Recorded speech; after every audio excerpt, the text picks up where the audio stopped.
ইউটিউবে এই আঙ্গুর নিয়ে অনেক ঘাটাঘাটি করি, অনেক আর্টিকেলগুলো পড়ি আমরা এই গুগলে।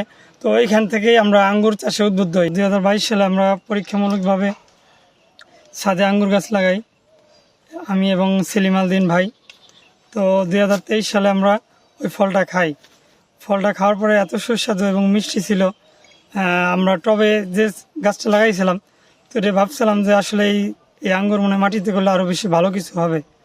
তো সেই উদ্যোগ নিয়ে আমরা 2023 সালে এপ্রিল মাসে এই জমিটা লিজ নিয়ে আমরা আঙ্গুর বাগান শুরু করি পরীক্ষামূলকভাবে। আমাদের এখানে শতাধিক আঙ্গুরের জাত আছে। তো এটা আমাদের প্রথম বছরের ফলন। তো আমাদের এবার বেশ কিছু জাতে ফল আসছে। তো এই ফলগুলো খুব সুস্বাদু। আমাদের এখানে প্রতিনিয়ত অনেক দর্শনার্থী আসে, সকাল বিকাল, বিশেষ করে বিকালে আসে এবং ছুটির দিনে বেশি চাপ পড়ে আমাদের এখানে। তো আমরা নিজেরাও ফল খাইতেছি এবং আমাদের দর্শনার্থীদেরও দিতেছি। তো সবাই খুব খুশি। এই ফল, বাংলাদেশে ফল এত মিষ্টি হয়েছে। এত সুন্দর আঙ্গুর বাংলাদেশের মাটিতে হচ্ছে। তো তার কাছ থেকে মূলত আমি চারা নিতে আসছি ছাদে রোপণ করার জন্য। 12 পিস চারা নিছি, দেখি আপনার এখানে চাষ করে আপনার কেমন ফলন হয়। যদি এখানে ফলন ভালো হয় বা আমার এখানে ভালো গাছ হয়, তাহলে আরও চারা নেওয়ার আমি আশাবাদী। প্রথম বছরে খুব ভালো একটা ফলন হয় না, নিম্নে আপনার 3 বছর সময় লাগে। আমরা যেটা আগে দেখতাম, কিন্তু সে ধারণা আমাদের এখানে আসলেই পাল্টে গেছে। আমাদের ওয়েদারের সাথে আমরা এই যে কিছু কিছু জাত আছে দেখতেছি, আমাদের ওয়েদারের সাথে খুব মানানসই।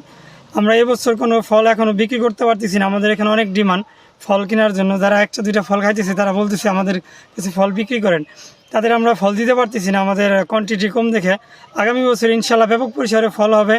আমরা সেই ফল আমরা বিক্রি করতে পারবো এবং বাজারজাত করতে পারবো। আমাদের এই বাগানে আপনার বাইকুনুর, অ্যাকুলো, ডিকসন, ফ্যান্টাসি সিডলেস, তারপরে আপনার নারু সিডলেস, গুড়ি, ম্যাঙ্গোমিন, বালাত, এই জাতগুলোর খুব ভালো ফলন হয়েছে এই বছর। আমার এই 50 শতক জমিতে আমাদের প্রায় চারা বাবদ এবং জমি লিজ, মাটি ব্যবস্থাপনা, স্ট্রাকচার, এই যে আপনারা যা দেখতেছেন, তো এইগুলার খরচ প্রায় আমাদের 2 থেকে 3 লক্ষ টাকার মতো খরচ হয়েছে।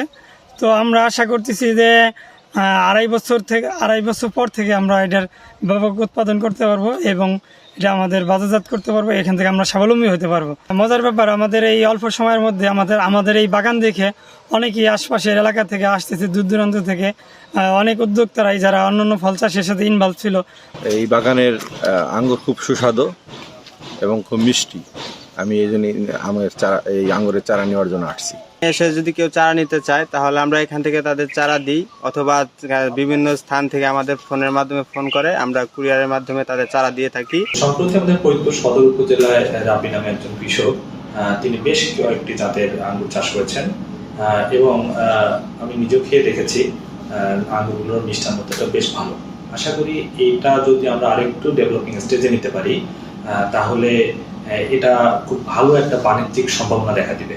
আমি এই আঙ্গুরের চারাগুলো, আমার মামা থাকে সেলিম ভাই, তো ওনার মামা থাকে ইটালি প্রবাসী। তো তার মাধ্যমেই এই চারাগুলো আমরা সংগ্রহ করি, ইটালির বেশ কিছু জাত। আসলে এই জাতগুলো ভালো হবে কিনা এই নিশ্চয়তা নিয়েই আমরা পরীক্ষামূলকভাবে শুরু করি। স্বাস্থ্য এবং স্বাদের মধ্যে চমৎকার একটা ব্যালেন্স করে পীর প্রিমিয়াম আয়োডাইজড লবণ।